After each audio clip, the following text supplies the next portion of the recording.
Hi, Mami. Hello! Kamusta lola mo? Okay naman. Si Roldan. Hello! Oh.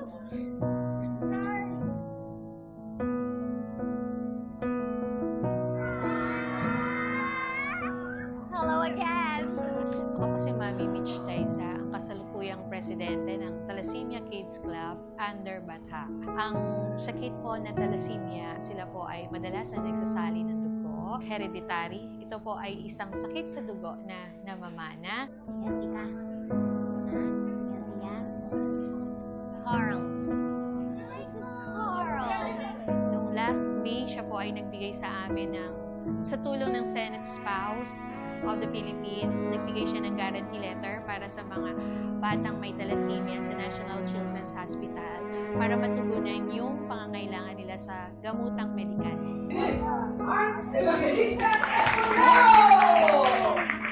Let's start with saying thank you sa lahat ng mga nagsama-sama dito. Lahat ng mga kaibigan ko, lahat ng mga anghel ko sa aking buhay, sa team ko na nagsama-sama. I want to also thank Dr. Alisa, kung nakilala ko 20 years ago. That is half of my life. Nung una kong nakilala ang mga taga-Batha, thalassemia.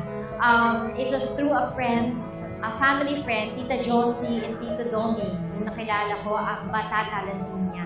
At marami dito nakasama ko nung baby pa sila. Itaas ang kamay. Ashley, Ned, Angela, Princess, and then of course, my darling. And then, I also want to dedicate this day. Roldan, nandyan din si Roldan. Ayan, tumanda na si Roldan. Alam mo, huwag kang maiiyak kahit ang gusto. Alam mo naman, uji ka. Diba? Diba? Magpapabayaan. Sa lagi po yung mag-iingat. Kailangan hanggang... Yung health nyo. Ikaw din, hello. Nagsalita. Basta hanggang 80 years old tayo, ha? Aalagaan mo pa ako pag-80 ako. Wala ako naman. Kasi inaasahan kita, ha? Sige po. God bless po. Basta mag-text ka lang, ha? Opo. For those of you na nandito, alam nyo na kung gaano kahirap magkaroon ng thalassemia. Sa mga parents, sa mga grandmothers, it takes 76,215,000 a month per child. That's 915,250, tama ba? 915,000 a year para sa isang bata. I cannot do this alone.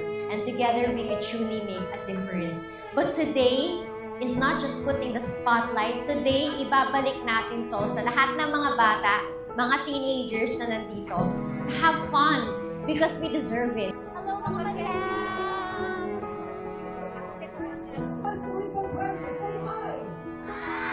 To the classmates of Princess. Isn't she a princess? We love all of you. Cool, let's go. Oh my God, it's a fun part. Are you ready? What do you like?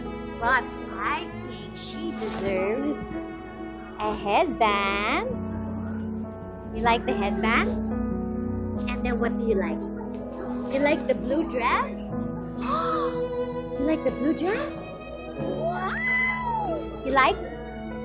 I think this is very nice. What do you think? Ito talaga.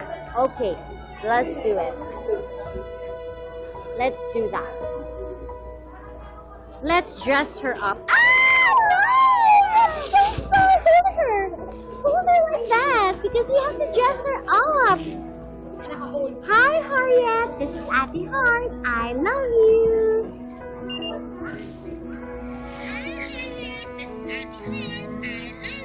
Wow! Oh my goodness! Oh my goodness! And then yun yun, that as I've gotten older, as I've gotten wiser, and as I travel the world, I will make sure that I will let you know na I carry you in my heart. And I will do everything I can na masuportahan ko kayo and your families. Ayan na, may additional collection ako sa aking mga flowers and their letters that I keep. Grabe ha! So, I have my OG princesses there.